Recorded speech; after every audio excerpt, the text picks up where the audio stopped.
Joe Biden and the Democrats had a very specific plan to win 2024. I'm going to show you an article about 5 ways how their plan has fallen apart.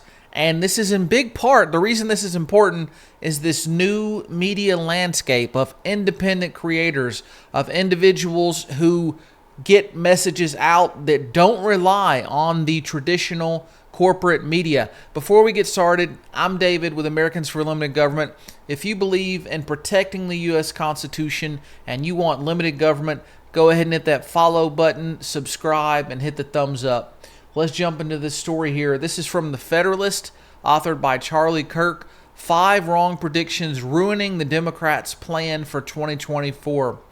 Democrats planned to make actual issues irrelevant. They were going to just do the ad hominem attack on Trump. Here is the first of this 5 things that went wrong. The indictments backfired. They're supposed to send him into a political downward spiral. The Democrats' reasoning was that no future sitting or former president had ever been indicted for a felony, so they thought, okay, it's going to end his political attractiveness. But the opposite has been the case. In short, the left thought their indictments would shatter Trump and his base psychologically. In fact, they did the precise opposite. Instead of delegitimizing Trump, the Democrats have instead discredited the very idea that being indicted is disqualifying for the presidency.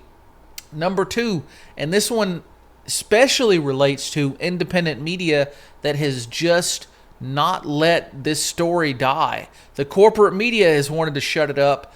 I mean, you've heard about it on Fox some, but by and large, thousands of small and medium-sized creators have really propelled this message to new heights, to bigger audiences. The Hunter Biden inside job got blown up. The press successfully scuttled the Hunter Biden laptop story in 2020, but the laptop still exists. Inevitably, the full scope of his contents had trickled out.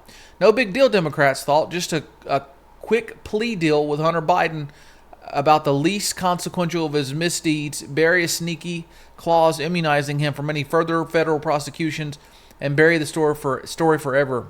But instead, they got caught. He had IRS whistleblowers who testified on how it was not a fair treatment whatsoever.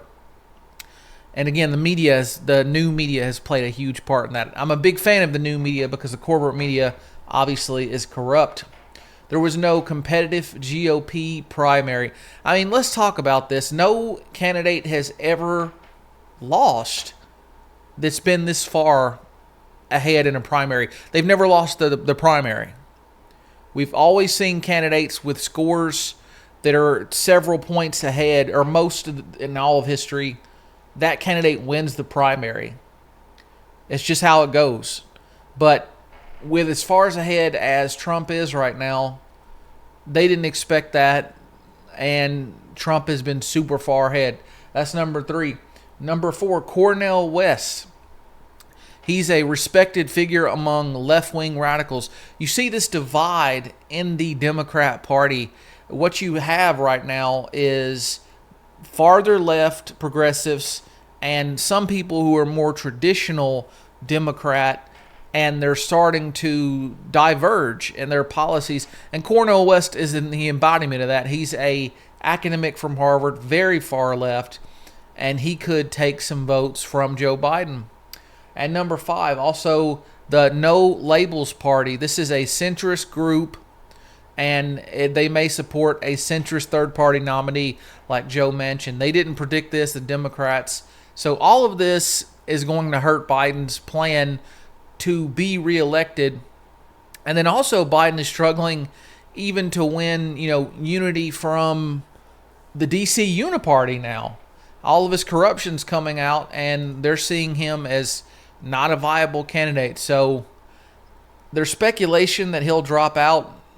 Who knows if that's true or not, but he's certainly not doing well as they thought he was. So this looks good for the conservative candidate and horrible for Democrats.